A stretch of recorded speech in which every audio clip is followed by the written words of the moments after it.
Rise up!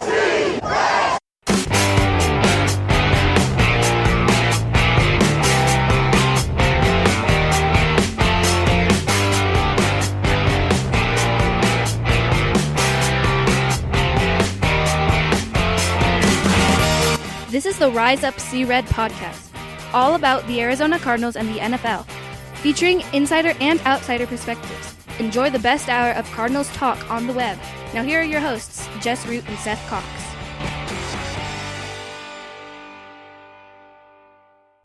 Hello, Arizona Cardinals fans, and welcome to the latest edition of the Rise Up See Red podcast. It's episode 238. I'm your host, Jess Root from cardswire.com. And my co-host is Seth Cox from revengeofthebirds.com, as always. As we record on a Tuesday night, we finally have some real football to discuss. As the Arizona Cardinals opened their season scarily bad and then amazingly fun and then a bit disappointing at the end, they end up with a 27-27 overtime tie with the Detroit Lions. That was a lot of things. And so we're going to talk about this show. But before we get started, Seth, just goodness, how does it feel to finally have football back, to finally have seen the Arizona Cardinals offense, and to know that, okay, maybe they have a little something? Yeah, it was a lot of there were a lot of questions through about 2 3/4 of play, and then all of a sudden it took off like a bolt of lightning, and man, that was fun to watch the last quarter, and then even overtime, and you know, a tie stinks, but at the same time it's impressive that they were able to come back and even get it tied up with where they were heading, into the fourth quarter. So this episode of the show, what we're going to talk about, we actually have some bad news to share. We're going to talk about first, as the Arizona Cardinals have to deal with another offensive line injury, another offseason acquisition injury. So we're going to talk about Marcus Gilbert, his injury. We're going to talk about the addition of Jordan Mills, whom they signed on Tuesday. Then we'll break down the game. How did Kyler do? How did Cliff Kingsbury do in his coaching debut? We're going to talk about the other good things that we saw, some things that concern us. We're going to look ahead to their Week 2 matchup against the Baltimore Ravens, a team that just absolutely decimated the Miami Dolphins on Sunday. Are they as good as they look, or is Miami as bad as they looked? Oh, geez. We're going to talk about that. We'll start with Marcus Gilbert. The Cardinals knew that he was going to be gone in Week 1. He injured his knee on Thursday. Cliff Kingsbury is very consistent. He's given up very, very little when it comes to information about injuries, and he gave up nothing. He wouldn't even say if it needed an MRI. He wouldn't even, when the question was, is it bad enough that you get an MRI? It's like, I'm not going to get into that. I'm like, seriously. But they gave up nothing. It turns out he tore his ACL, and they finally put him on injured reserve on Tuesday. Justin Murray, a guy they picked up off waivers, was the starter at right tackle. Not terrible at all. He played reasonably well. But they signed a guy in Jordan Mills on Tuesday. Lots of game experience. He's been in the league for quite a while, and started every single game of the last 3 seasons with the Buffalo Bills, went to the Miami Dolphins in the offseason and was among their final cuts. And the initial reaction that I think, well, why in the world would we want a guy that the Miami Dolphins cut? We have to take that with a grain of salt, because the Miami Dolphins also just traded away Laramie Tunsil.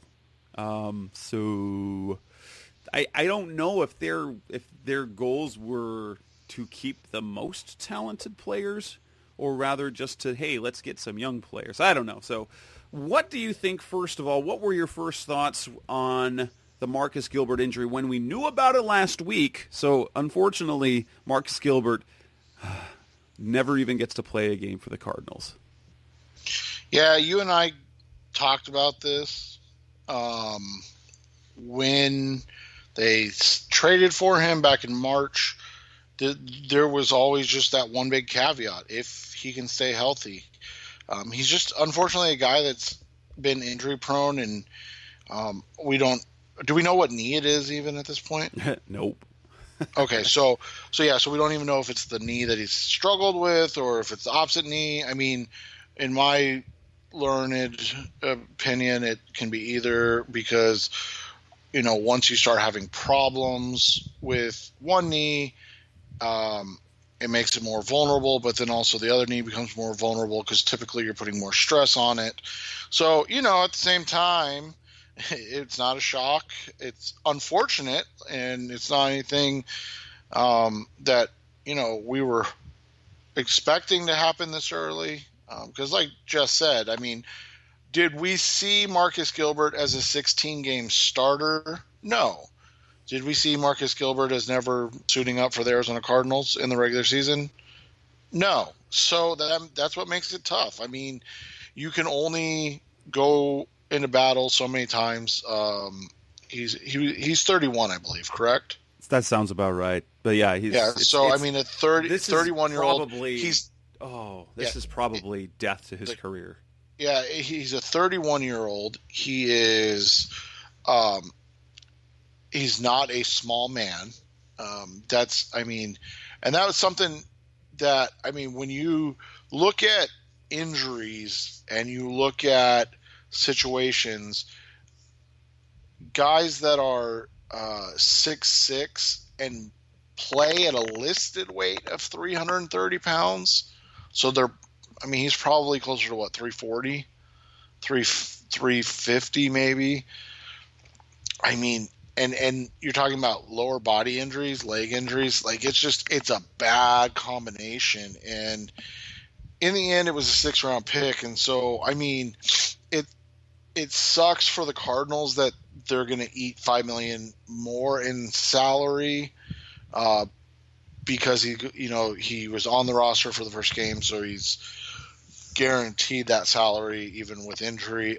But it also stinks because they really needed him to be a success, at least for the 1 year while they got, whether it was Justin Murray or Josh Miles or any of, or is it Brandon Toth, the big kid that they signed? Like, they needed to not have to rush those guys into service, and now that's out the window. And Justin Murray played, and he did an admirable job for a guy that's never played an NFL game, even though has it been 2 years he's been in the league, or 3 years? Actually been since 2016. He's bounced around, and he appeared in 2 games last year, but he's appeared in 2 games since 2016. The Cardinals, I believe, are his 6th team, and hey, it finally sticks. Yeah, and so you just look at it, and it's one of those situations where it's just,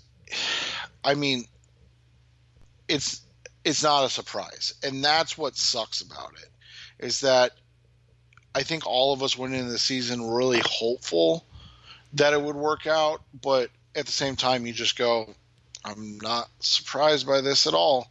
And that's kind of what sucks the most. It's really, from the time during training camp, these were conversations that you and I and Blake had on Twitter, and it felt like, oh, this is Evan Mathis again, isn't it? Because he kept having days off. And there was some injury issue, and they tried to just get him through to the preseason game. He played in the preseason, but just like Evan Mathis just a couple years ago, well-respected, very talented offensive lineman, came back for 1 more year. And it took 2 games that he was on injured reserve already. He couldn't ever get healthy. It just feels like the Cardinals just have the dumbest luck when it comes to the offensive line. Steve Kine, you can say whether he's been bad at putting together offense. It's not for a lack of trying. They've thrown money at guys like Jared Veldheer and Mike Upati and Justin Pugh. They trade for Marcus Gilbert. They draft DJ Humphries. They draft Mason Cole, Jonathan Cooper. Cooper. I mean, they can't just get it right. And no, and and like you said, they've invested. I mean, when you look at it, they've invested 3 huge contracts in Jared Veldheer, Mike Upati, and now Justin Pugh. And then they've invested, 2 first-round picks, a 3rd-round pick, and then a plethora pick, and then a whole bunch of day 3 picks. Which just a plethora. That's a crapshoot. Day 3 picks are always a crapshoot, but you want something to stick eventually. Right, usually, but that's the thing is they've never, and that's what's been the biggest problem is that they've never been able to develop anybody because everybody always is getting hurt, and so then they always have to rush these guys into play, or worse, they have to bury them because they don't get a chance to develop them, and that's what the honest to goodness problem is you look at it, you draft a guy who's the big kid out of Vanderbilt they drafted a couple years ago? Will Holden. Yeah, Will Holden. So you draft Will Holden, who has really impressive measurables from a size and footwork, his athletic quickness. profile is incredible. And he's having to play in the first 10 games? I mean, this is a 5th-round pick that they needed to sit on the bench for a full season and mature, and they couldn't even do it. And just that's been what the problem is that. Well, and then they draft centers that can't beat out AQ Shipley because he's freaking resilient. He can't get rid of him. Well, and to Mason Cole's defense, and you and I talked about this. Mason Cole's biggest weakness was snapping in the shotgun. So, I mean, at the Senior Bowl in 2018, it was an actual conversation that was had amongst scouts of whether he would have to play somewhere else because he was struggling so bad to get shotgun snaps back.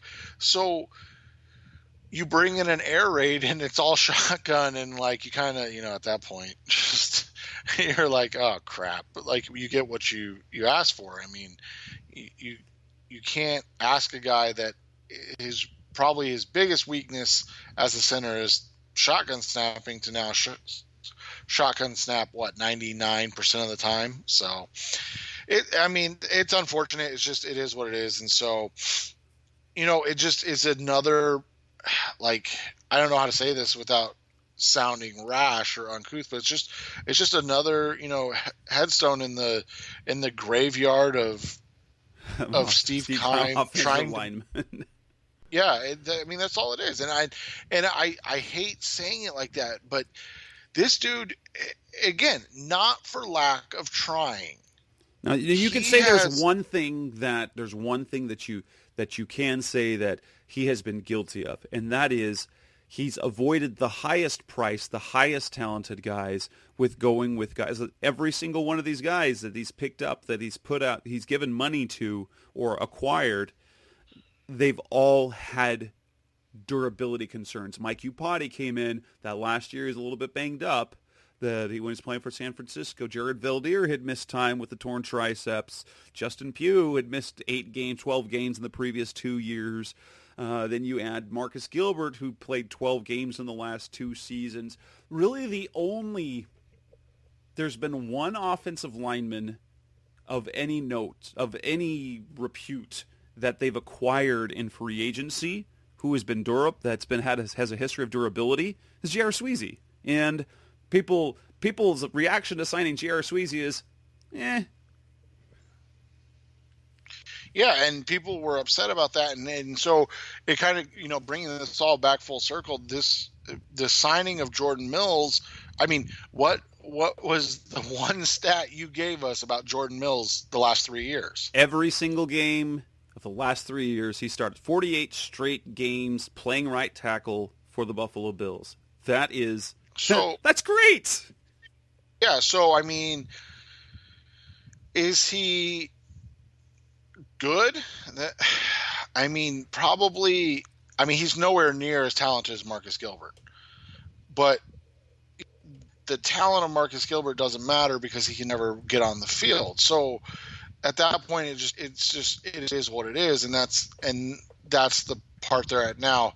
You and I are speculating. We don't have any inside information on this, but we're speculating that Justin Murray will start this game again, and then it'll kind of be like a best man wins type situation going forward. But I can't imagine that they'll start Jordan Mills on 3 days of practice against the Baltimore Ravens, who are really good. Consider this. Look at the amount of time that they gave Michael Crabtree, who plays receiver. And so, right. So I would anticipate. I anticipate that they think so. Based on this signing, I would anticipate that they plan on Mills being the starter, because simply, I mean, the only start in Murray's career is past Sunday, and as optimistic as they can be about him, they were just as optimistic about Corey Cunningham a year ago, and they just sent him packing. So I anticipate that Mills will end up being the starter. They've been very, very, positive. They've raved in some ways about Justin Murray.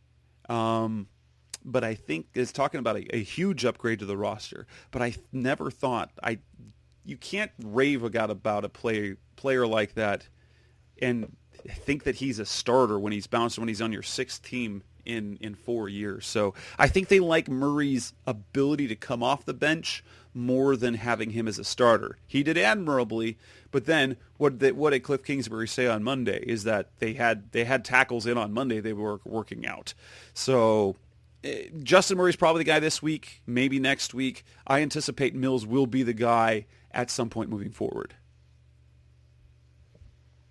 Yeah. So, and he'll be available. That's something. And here's the thing: when if we believe what we've got in Kyler Murray, they do not need a great offensive line. You think of the great quarterbacks in the league. Very few of them have had great offensive lines. When you have a great quarterback, especially once you hit that first big contract, all you've got to have is capable. You've got to have good enough.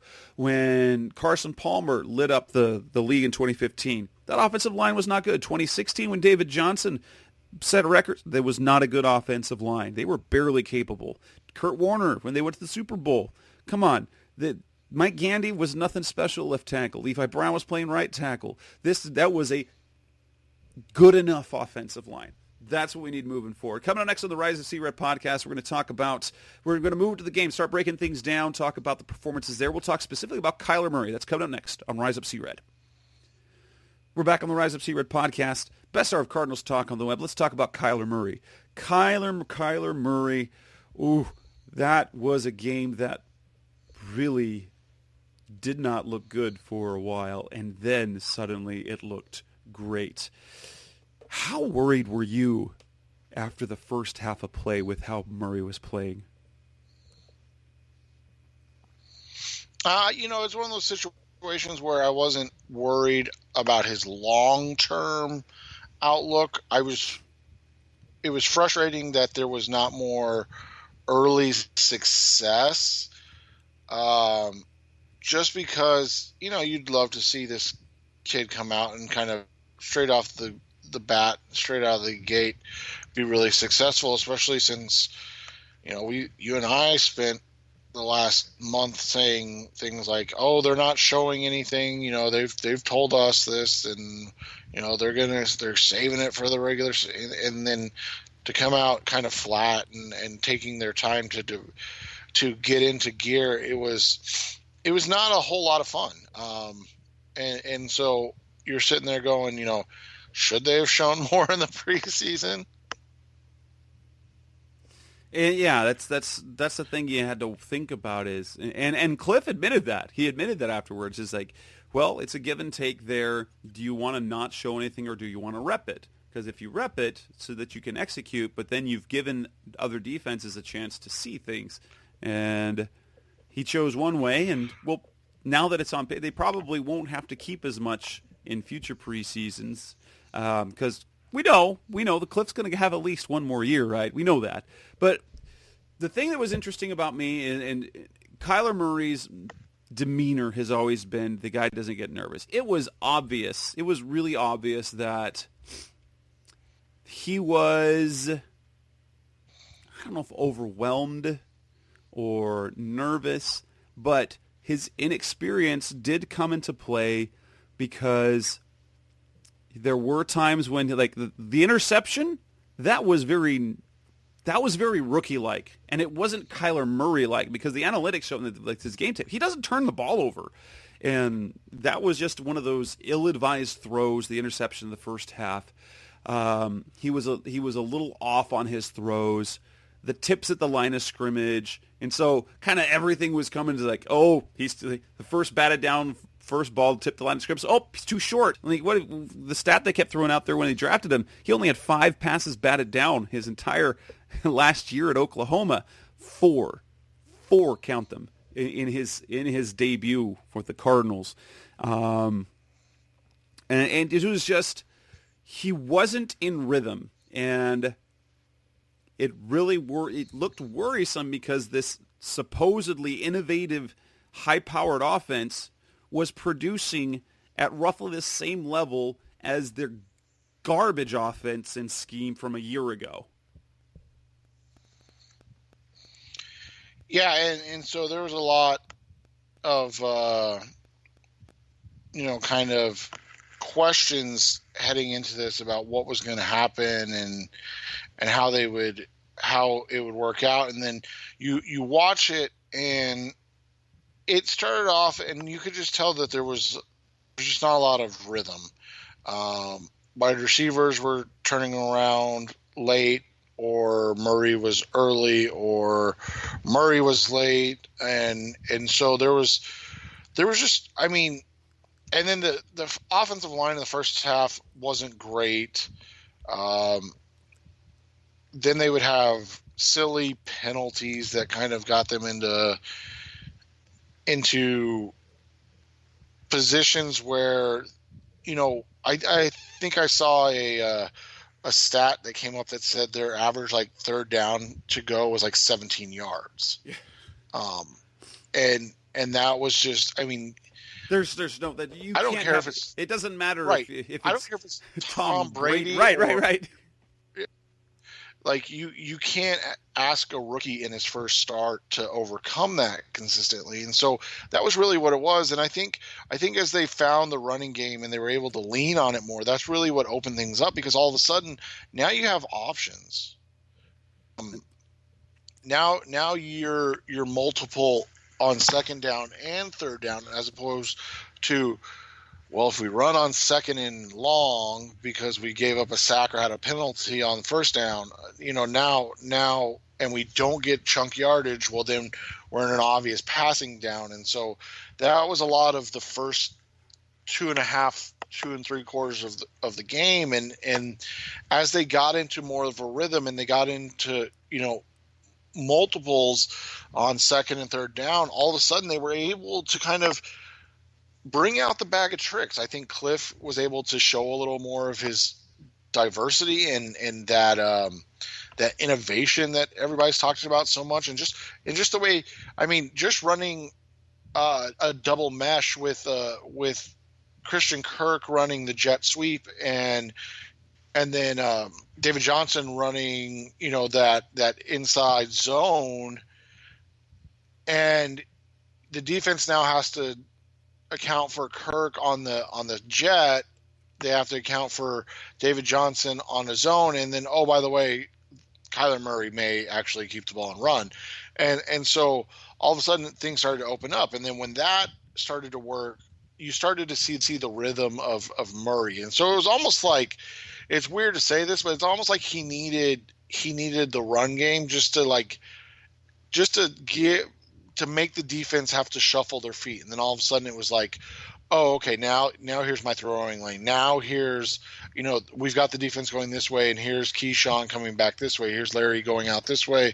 Here's Christian going this way. Here's Demir going this way. I mean, he threw to so many people the targets were so diversified, and then David Johnson as well. It was just, it was fun to see once it actually started going. So you're saying in old school football they needed the run to set up the pass? Is that what you're saying? So maybe this offense. Oh yeah, and that's maybe this offense is still has some tenets of some basic football. While the passing game can open up the running game, which I believe we've seen, which will contribute to David Johnson's success this year. But the running game also helped open things up. Now, the fourth quarter, something flipped, and I know Cliff referred to some analytics. He wouldn't tell us the numbers. We may have to make us look it up. His fourth quarter numbers in college were something insane, and it seemed like once he hit that big play to Larry Fitzgerald, everything started clicking. It seemed that every receiver was open. Well, and the stats were bad. And then I think I counted he connected on 11 of 12 passes after that. Everything was working. The short, the medium, the longer pass, everything was working for Murray. The accuracy that had left him early in the game, those throws to Fitz, both in regulation and overtime, were just absolutely fantastic. It was like he got his feet under him. He got acclimated to what was happening, and with the help with Cliff's play calling, we saw what potentially is what we can see moving forward, which is super exciting. He made big plays. Now, I have one major observation of what I saw, and it felt to me like he was purposely holding back from running. And I that's the one thing that I want to see unlocked, because we know how dynamic he is. And I know there's part of it where he's saying he doesn't want to look like Lamar Jackson a year ago, where it was run first. We know he's not a run-first quarterback, but that is part of his game that is special. And officially he had 3 rushing attempts. Now, he was sacked 5 times. I believe 2 of those sacks that were credited for were basically rushes that went negative. He either gave up or went out of bounds. So they counted as sacks because it was kind of a pass play, but they were really essentially rushes. There was really only 2 plays where I felt he was trying to gain yards. There was the one, and then the other one that he ended up not getting the first down on, because instead of pushing the ball forward, he had it behind him. And I just felt like he was purposely, whether it's being coached or whatever, he's trying to prove something, he's holding back his legs.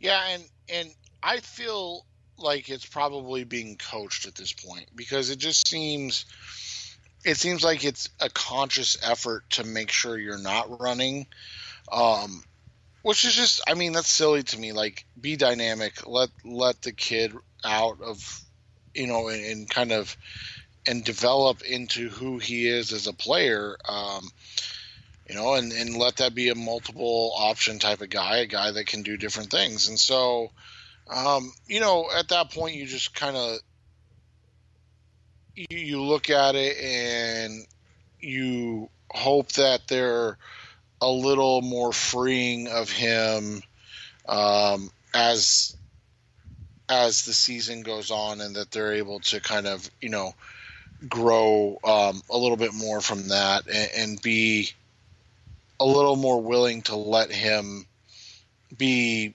himself and be kind of take some chances and take some risk and things of that nature. So here's the thing. While sure they're holding him back, or he's holding himself back with the running attack, there's one thing that's clear. They're not really trying to protect him in the pass game. They have opened everything up. 54 pass attempts. It's a top 10 passing attempt performance in Cardinals history. 54 pass attempts in his debut. I think Josh Rosen threw the ball in the most last year was 43, and that was when they were, think about it, the games that they were in, they had no choice but to throw the ball.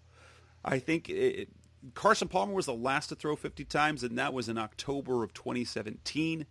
And 54 is the most since, I believe it was 2008 or 2009. Kurt Warner was the last to throw for that many passes. 300 yards in his debut with 2 touchdown passes. Oh, goodness. He's going to...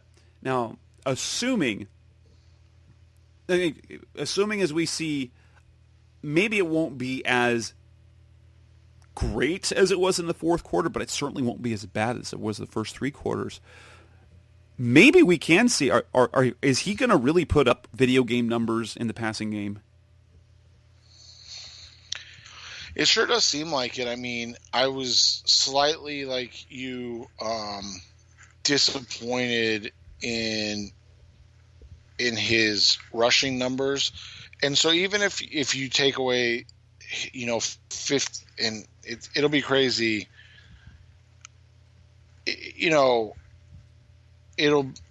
sounds crazy, but even if you take away like 58 of those yards and you put them in rushing, like we're talking about now, I don't expect him to average 71 yards a game. That would be, over 1,000 yards on the season. Like that's crazy. So, but if he was at 58 yards a game and 250 50 yards rushing and 250 yards passing, that's 4,000 yards on, throwing, and then 800 yards you on the add, ground.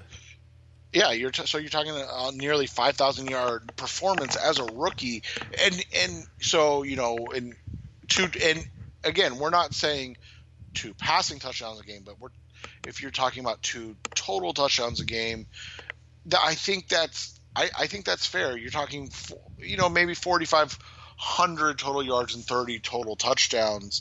To that 14-15 interception type thing. I think that's realistic. And so are those video game numbers? Well, yeah, but like you said, when you're talking about 40, well, in general, when you're talking about probably he's going to, 5 sacks, 3 rushing attempts, 54 passes. So you're talking about 62 times he had the ball in his hands to make a play in the game. He's going to put up numbers, and that's kind of what we were talking about with the points and stuff off the air. Is like it's just by sheer force of numbers that they're going to have this year. They're going to have success. The hope is that it's spread out a little better over the course of a game, and it's not in a furious comeback form week in and week out. Coming up next on the Rise Up See Red podcast, we'll talk more about Cliff Kingsbury, his performance, and what he did offensively, with the offense. That's coming up next on the Best Hour Cardinals Talk on the Web, the Rise Up See Red podcast. We're back on the Rise Up See Red podcast, the Best Hour Cardinals Talk on the Web. Kyler Murray aside, Cliff Kingsbury's performance, we got to see the offense. We got to see his decision-making. Let's talk about what we saw offensively. He said he got too cute early in the game, but just let look at the big game at the whole. Was what we saw on the field what we expected? Was that the case for you? And not necessarily for the production for the first 3 quarters, but with what they did offensively, the personnel groups, the play calls, was that more or less what you were expecting, or did you expect something a little different? No, that's what we were expecting. We were expecting to see, different sets, different looks, different personnel groupings. We were expecting to see them take a different look in terms of offensive styles. We saw them go power. We saw them go spread. We saw them go no back, 5 wide. The whole idea behind the air raid is to put pressure on the defense and numbers, and that's what we saw, I think, the most this game, is that pressure is created on the defense by changing your personnel, by changing your formations, and by creating mismatches with David Johnson on a fourth string linebacker. I mean, that's who he caught the touchdown over was Jalen Reeves Maven or something like that. I mean, he's their fourth string linebacker. So it's the young kid out of Florida that they drafted after Hassan Reddick was drafted. I can't remember his name now. And then Christian Jones, and then the kid they drafted this year out of Hawaii that had a pretty nice game. And then it's Reeves Maven. And so you look at it, and that's what it's all about. It may not be, we're calling the play for that. And I thought Kyle Odegaard did a nice job in his column today kind of breaking that down, that the play call wasn't to get David Johnson on a seam route. It just lined up because of personnel. And so that's what the whole idea behind the air raid is to create, options for your quarterback and win in sheer volume and numbers in that way.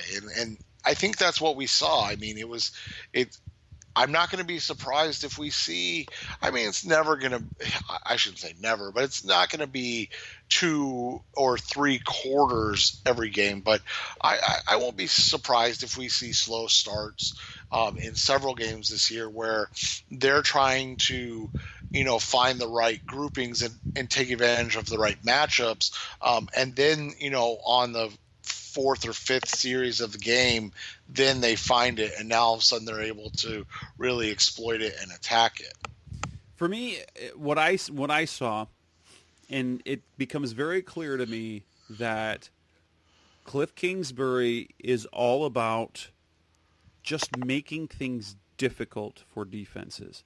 He doesn't. It starts with things as benign as whenever it's possible, especially like at the beginning of a possession, rather than having the offensive unit already back in the huddle, he delays that. So he has them huddling near the sideline so the defense can't know exactly what personnel group is going out. They sub very quickly, and they kind of a college type thing because you can't have more than 11 players in or around the scrimmage. And so there are receivers, they will have 13, 14 players on the field, but really out on the outskirts of the side of the field for substitution purposes. So it just makes it very, very difficult for the defense to know what personnel package to put out there. And then they go with tempo.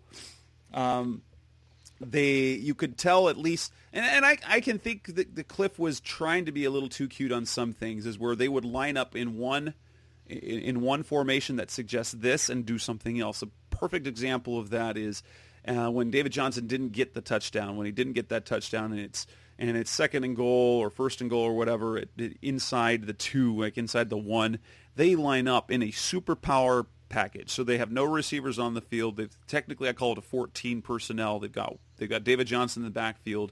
You've got 2 tight ends, and you've got 2 extra offensive linemen. You have Mason Cole and Joshua Miles in the game, which screams it screams run the ball up the middle or some sort of power running play, and then they run a pass play in the perimeter, or with they do this thing like that, and then another play where they come in another jumbo package and they run a jet sweep. And it was like they were doing things to kind of throw the defense off. There are things that I really liked. They did a lot of spread. They did a lot of spreading the field. The idea of 10 personnel that was talked about all summer, and I downplay. I'll say that I was wrong because I thought that they would have to go with more 11 personnel, going with the tight end on the field all the time.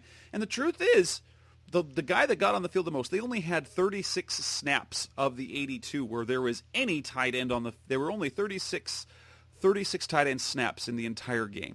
They went with 4 wide receivers, over 50 different snaps, roughly 67% of their snaps. And I think I saw a tweet where there were 4 wide receivers on the field, 44 instances in the entire league outside of the Cardinals game. So they really are trying to, here's the thing that seems smart to me.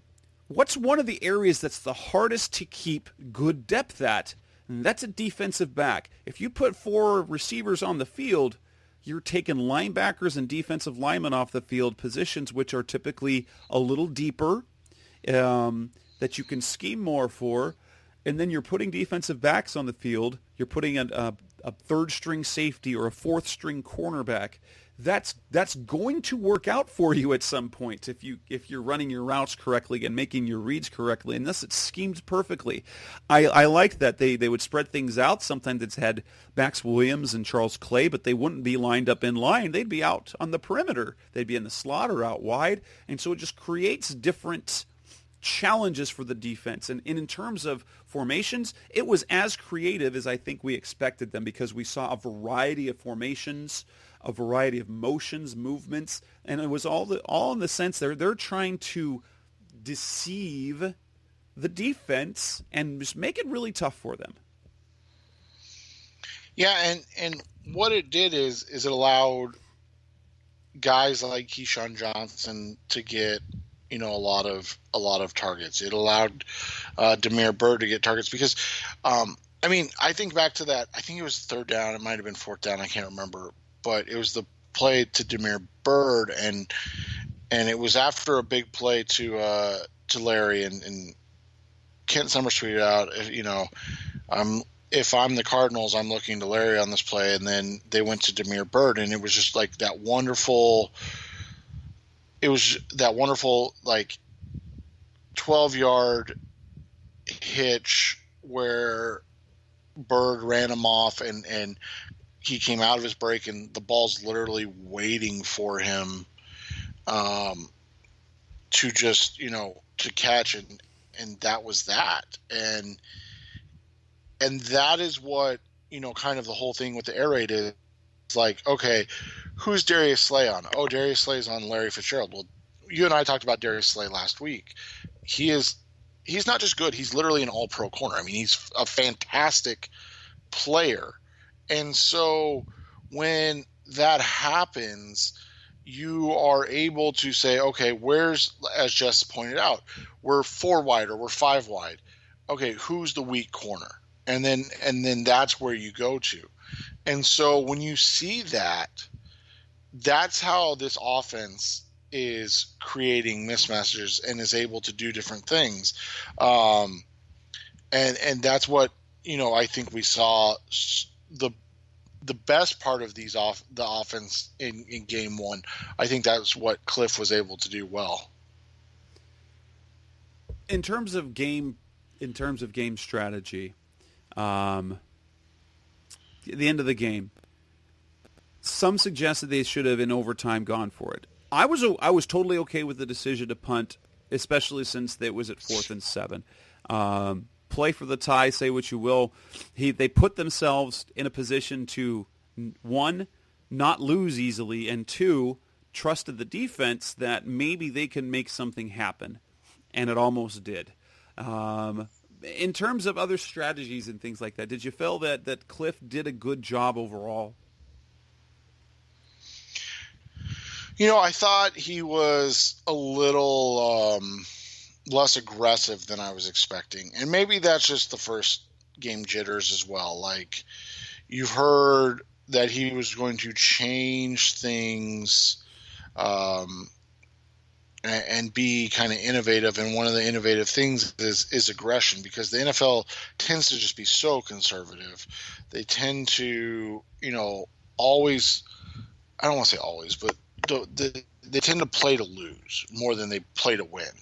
And so I was just hoping to see whether it was that 4th down play or other 4th down plays, especially 4th and shorts that we saw a couple times, with how well and effective the running game was. I would have liked to have seen them be a little more aggressive in those situations. In the end, it worked out because they were able to come back, make the comeback complete, tie the game. I mean, it's unfortunate that it ends in a tie, but it's a lot better than ending in a loss. And so when you look at it from that perspective, you can't critique too much because of the outcome. I mean, but in the same conversation, you look at it and you just say, hey, like, it would have been great to see him be just slightly more aggressive. Coming up next on the Rise Up C-Red podcast, we're going to talk about other factors in the game. What other things did we like that we saw? That's coming next on Rise Up See Red. We're back on the Rise Up See Red podcast, the best hour of Cardinals talk on the web. Talking now about the other parts that what are other good things that we saw? For me, one of the biggest things, now the defensive numbers were not impressive. Like if you look at the volume, the Cardinals gave up 27 points. They gave up almost 500 total yards. They gave up over 380 passing yards. They gave up over 100 yards on the ground. 2 different receivers had over 100 yards in receiving yards. But you feel like the defense actually did some things nice.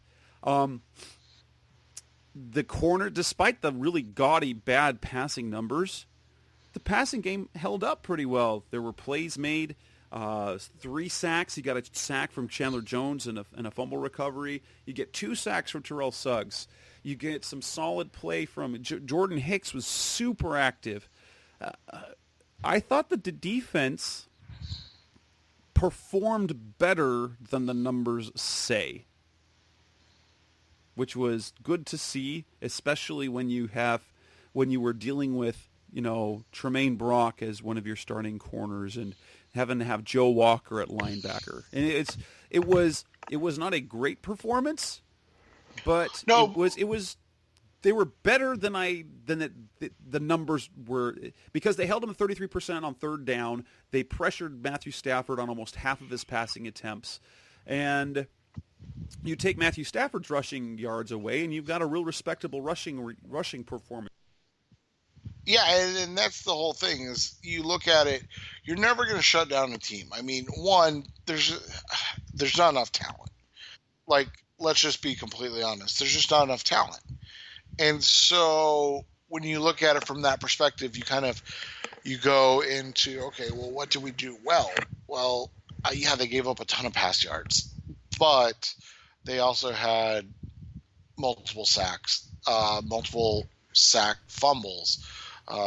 They were able to, like you said, do a good job when they did get into third down situations, holding them in third down situations. And here's the thing: three of the plays were on busted coverages. One was the Amendola touchdown was on a busted coverage. The Kenny Golladay touchdown was on a busted coverage. And then the TJ Hawkinson touchdown was on a busted coverage.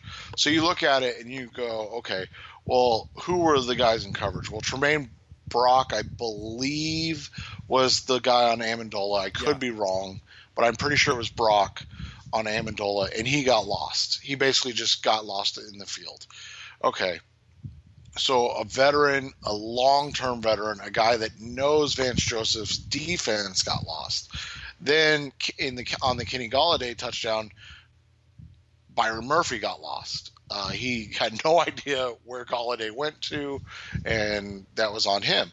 And then in the third one, I don't know, there were 3 guys that were lost. Like, how does the one weapon get behind you? But so those were 3 like huge plays. Not just in terms of like, the outcome of the game, but those were 3 like long plays outside. The Golladay one was only 10 yards, but it was at a very critical point where a field goal was, was a big win for the team. And you look at it and you go, okay, I can live with the results based on the fact that, I mean, there were 3 times where they were lost. Yeah. Another positive for me was the kicking. I mean, special teams, they were fantastic. Andy Lee had 1 bad punt. They weren't able to. They were in position. Trent Sherfield and Kevin Peterson were both in position to down a punt inside the 5 that they just couldn't do. They just messed up. But they did good in punt coverage. Zane Gonzalez was again fabulous. He hasn't missed in a game this year, in preseason or regular season. You know what's funny? After he was just awful in the red and white. In the red and white, he's been so great. he is like, it was like he needed to suck that day.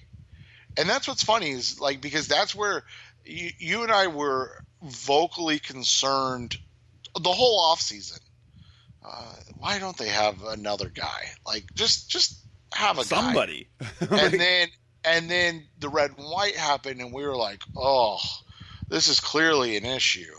And then it was like from there, it was lasered in. Like he's been one of the best kickers in the NFL. And then you add to that Indy Isabella, he was okay on kickoff returns, about 21.5 yards average. Christian Kirk again was okay on punt returns. I thought the punt return and kick return blocking were the weakest part of a great special teams weekend. And when that's your complaint, man, doesn't that feel like just 180 different than a couple of years ago? Right. And football and outsiders listed them as they had the top special teams performance of the week. Other positives, we were talking about this for the show, the running game. David Johnson's usage looks 2016-ish. I mean, it didn't feel like he had a dominant game, but at the end of the day, he had almost 140 total yards. He rushed for 82, 18 carries. That you'll take that every week. In fact, if you extrapolate that out, you project that out to a whole season, that's 1,300 yards on the ground if he's averaging over 80 yards a game. I mean, that's not even like a big game. He averaged over 4.5 yards a carry. He had 6 catches for 55 yards. So the 137 yards extrapolated throughout a season is nearly 2,200 yards from scrimmage. That's better than his 2016 season. And the way they ran the ball, because and I charted this out in the offseason, 2016, it was boom or bust a lot of the way. He had a ton of negative runs in 2016. They had a bad line. He also had a lot of big plays. Last year, he still had a productive-ish year. It was a boring productive at 940 yards. They almost eliminated the negative plays. Yeah, it was three. It was clear. It was like a weird 3 yards and a cloud of dust. But there was nothing explosive. So he was like getting 2 and 3 yards a pop with nothing big. David Johnson might have a big year, and he doesn't look quite as like the way he runs.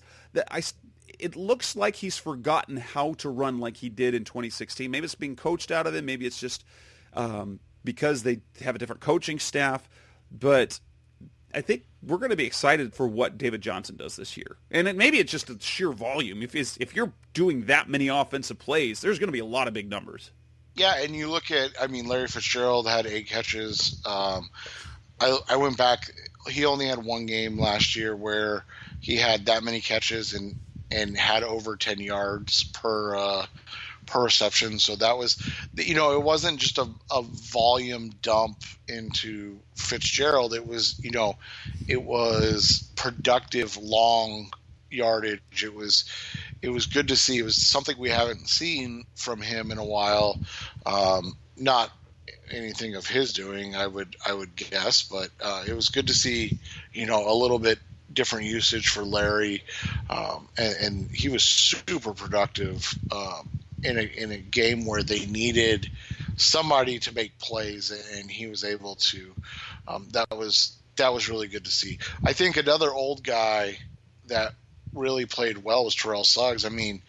2 sacks. I think he had 7 quarterback hits as well. 2 tackles for loss. So he was active, and he played in 77% of the snaps. Yeah, I don't know if he's going to play that much, but he was productive through the whole game.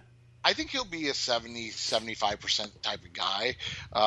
You figure they're just, they were just working in. Who was the guy they just brought in? Goodness, Cassius Marsh.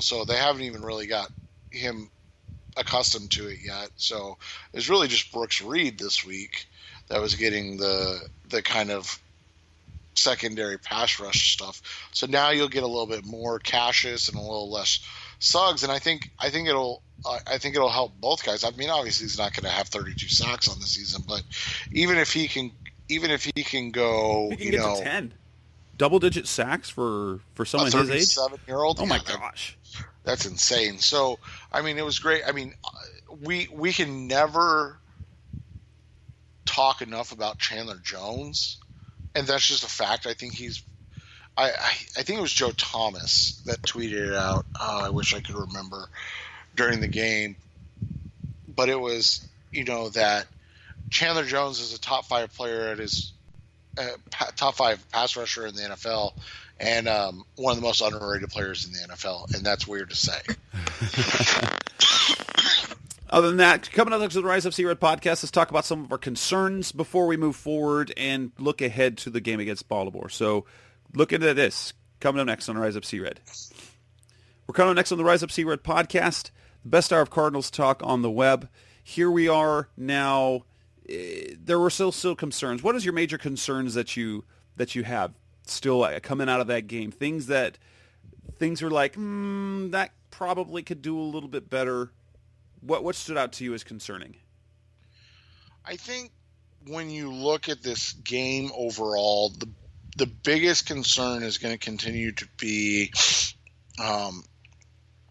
even though they played well with the offensive line, can they get into a rhythm quick enough? They struggled early on, and then they've really, I think about the third quarter, they started to really wear down the defensive line, and they started to get some positive running plays, and that, like we talked about, that was able to create positive passing plays. And so I think that was the biggest thing is for me, especially with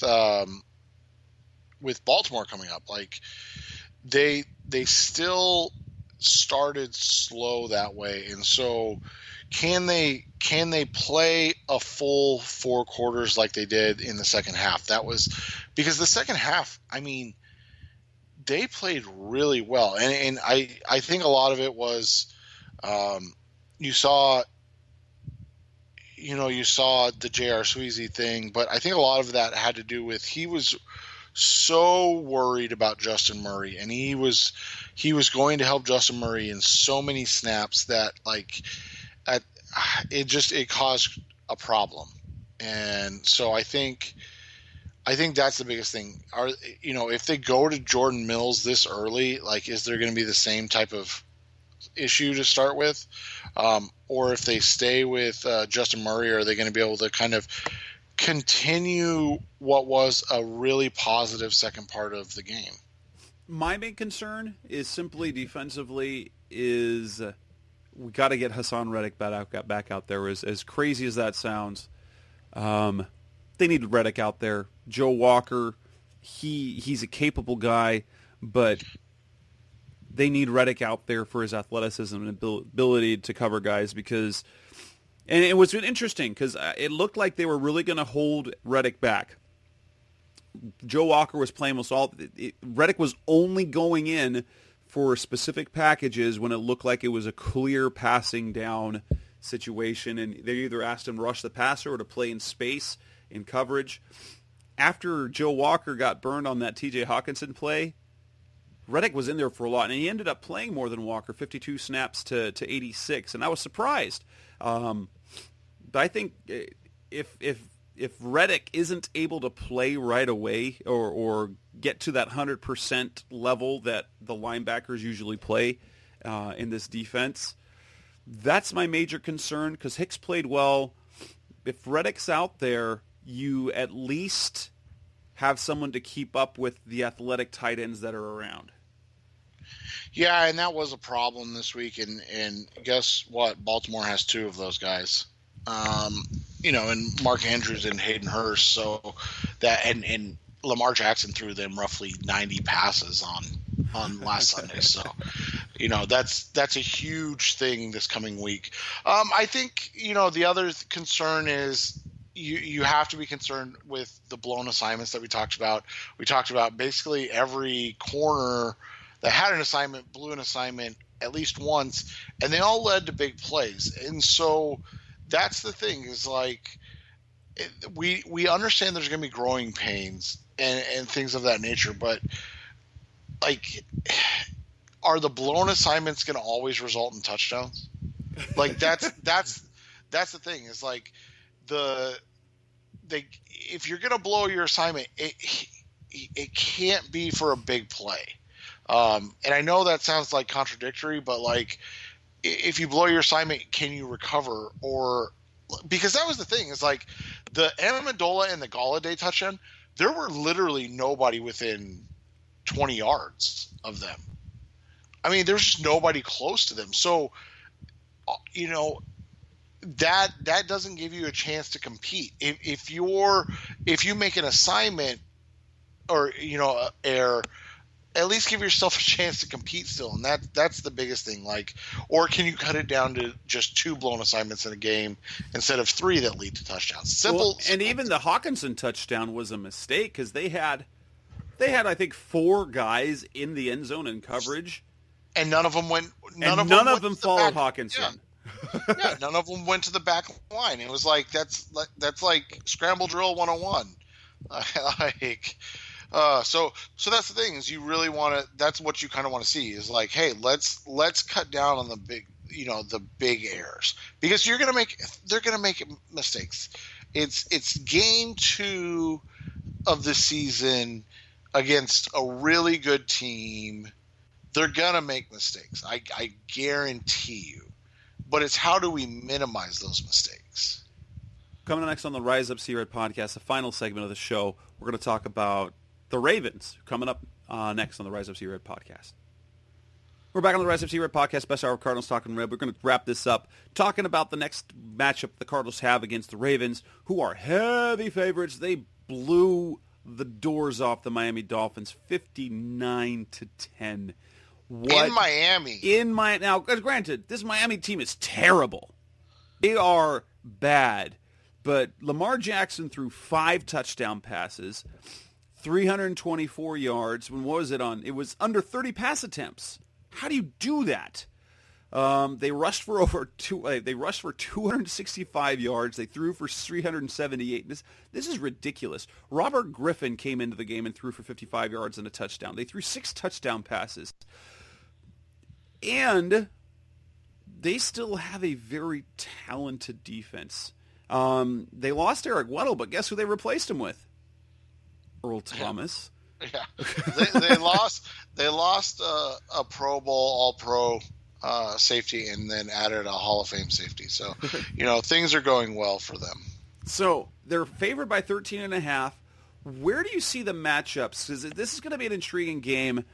I don't think the Ravens are as good offensively as they showed last week because Miami is just that would be record-setting. They're a dumpster fire, but they do have. I mean, they run the ball. They were a great running team last year, and they did that without Lamar Jackson running. Here's a fun fact: Matthew Stafford, with his 22 rushing yards, outrushed Kyler Murray and Lamar Jackson combined. That doesn't make any sense at all. Yeah, and so this is a team that is just like you said, they're incredibly versatile. They can run you over and run it down your throat, or they can spread you out and throw the ball around. They've got some really good tight ends. They've got now with the addition of Marquise Brown, that opens up another facet of the offense that they didn't really have. Marquise Brown and was it Miles Boykin, the other rookie for them. So like you look at it, they have a ton of talent, and they're going to be a team that is really going to be difficult to defend consistently because they've got so much. They do have so much talent. They're able to do attack you in different ways. And so the question becomes, can you create enough offensively to play with them? I think they can. And that's my big thing is like, I see a team in the Cardinals that are versatile, that are able to really play in different ways. But that's going to be the biggest thing is they got to find a way to compete consistently in different ways. and not get down behind, because the difference between the Ravens and the Lions is if you get down 28-0, they're just going to you're going to get a really heavy dose of Mark Ingram, and who's the other guy they have? I can't remember his name, but yeah, I mean, you're going to see two guys that are just going to run the ball down your throat, and they're not afraid to do that, and that's just kind of how they are as players, so, or as a team. And then, obviously, I mean that team that they played in, the Dolphins, it could be historically bad. So you look at it and you acknowledge how good the win was. And then you wonder what they can do, because I don't think it's indicative of how good the Ravens defense is, more than it is just how bad the Dolphins offense is. Yeah. Matchups that are going to cause problems. I think Marquise Brown's going to be an interesting guy to watch. He's definitely going to test the deep speed of this team, and that is one thing we've talked about, that when you look at the Lions, as much as you were slightly concerned by Kenny Golladay and Marvin Jones, they weren't burners. They weren't guys that they're going to beat you over the top. I mean, Marquise Brown is fast, and I think that's putting it like super mildly. So, can Byron Murphy, Chris Jones, and Tremaine Brock keep up? And it's going to be interesting to see what the Earl Thomas effect is on Kyler Murray, because Thomas is a game changer defensively. He does different things. He was really kind of the linchpin of that Seattle defense and why they were so good. Obviously, he had Bobby Wagner, but Earl Thomas was the difference maker. It's what made that team really, that took them from being a good defense to be an amazing defense. And if he'll be able to fool Kyler with his play out there, it's safety. Yeah, and he may be able to, and that's kind of the concerning thing, is what he's able to do. He's a very difficult defensive player, and so that, and then you look at their defensive line, they're very stout up front. So how are they going to kind of go about this? It's going to be really interesting to see how they attack. They're really going to have to find a way to be creative, to keep the ball away from guys like Earl Thomas and Tony Jefferson, and they're going to have to find a way to take advantage of matchups. I think their corners are. Marlon Humphreys is a really good corner, but I think that I don't know if they can compete, with these guys. So for like what we saw earlier, where they're competing at an extremely high level. So we'll see how this kind of all plays out. I don't expect the Cardinals to win, but I do expect them to play good enough to be in the game and have a chance to win. Even if they don't win, though, that's kind of all you really are asking for, right? Basically, it's with that first early time slot across the country on the East Coast, and heavily big underdogs, 13.5 points. If you can keep it within a score, obviously you want the Cardinals to win. But if you, based on what we saw from the Ravens last week, if the Cardinals could keep this a one-score game, ideally, I think that really sets them up for some success over the next few games. Yeah, and the thing is, when you look at it, they got, they were able to come back. They were able to put pressure on the the Lions and inevitably tie them. Unfortunately a tie. But when you look at this, they have a real opportunity with just the way that the schedule played out that we were kind of concerned with to start with, where they could go on a mini, little winning streak after this game if they're able to stay competitive. And that's a big if. I mean, that's a giant if. If you go into Baltimore and just get blown out, it's going to be hard to come back and see you competing against Carolina and Seattle, even though they're at home. However, if you go and you compete and you play well, then all of a sudden you feel better and you feel a little more confident that you can beat a Carolina team that, lost at home to the LA Rams, and that you can beat a Seattle team that struggled against the Cincinnati Bengals. So those are games that you feel slightly better about if you come out of this game with a close loss, or heck, even a win. But if you get just run over, all of a sudden you're back to being concerned again. What do you predict? I predict a 34-30 loss. Yeah, I think something around, like a 33-28 loss is probably going to be what we're going to see. And with that, let's wrap this show, the Rise Up Sea Red podcast. We'll be back in a week where we talk about what happened against the Ravens. So thanks for listening as always. That's Seth Hawks. I'm Jess Root. You can find us anywhere that you can find podcasts online. Again, thanks for listening. We'll be back again in a week. Thanks for listening to the latest edition of the Rise Up Sea Red podcast.